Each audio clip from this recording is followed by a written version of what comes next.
আসসালামু আলাইকুম এভরিওয়ান। আমি জান্নাত তোহা ব্লগস থেকে জান্নাত এবং তোহা। তো আপনারা রিসেন্টলি একটা ঘটনাকে যেটাকে অনেক বেশি তোলপাড় হচ্ছে বা আপনারা যেটা নিয়ে সমালোচনা করছেন, তো সেই বিষয়টা আপনাদের সাথে একটু কথা বলার জন্য আসলাম। তো বিষয়টা হচ্ছে, ফার্স্ট অফ অল আমরা হচ্ছে হাজবেন্ড ওয়াইফ, আলাদা কেউ না। যে ও আমার গার্লফ্রেন্ড না, বা আমি অন্য কোনো ছেলে না, বা আবার আমার বউ অন্য কোনো ছেলের সাথে যায়নি। ফার্স্ট অফ অল হচ্ছে আমরা ক্লিয়ার করতেছি আমরা হাজবেন্ড ওয়াইফ। আপনারা যারা জানেন তারা তো জানেন, আর যারা জানেন না তাদেরকে আবারও বলতেছি আমরা হাজবেন্ড এন্ড ওয়াইফ, এর বাইরে কিচ্ছু না।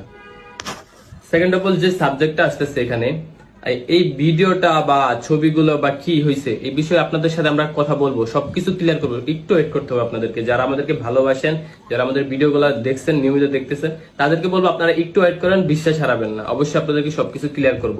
আর এই বিষয় নিয়ে আমরা চুপ থাকতে চাইছিলাম, কিন্তু আপনারা যা করতেছেন, চুপ থাকার কোনো অপশন নাই, কথা বলতে বাধ্য হলাম। হুম। তো মেইন যে কথাটা বলতে আসলাম, তো অনেকেই দেখতেছি সোশ্যাল মিডিয়াতে মানে ছড়াচ্ছে যে আমরা নাকি ভাইরাল হওয়ার জন্য এই কাজগুলা করছি।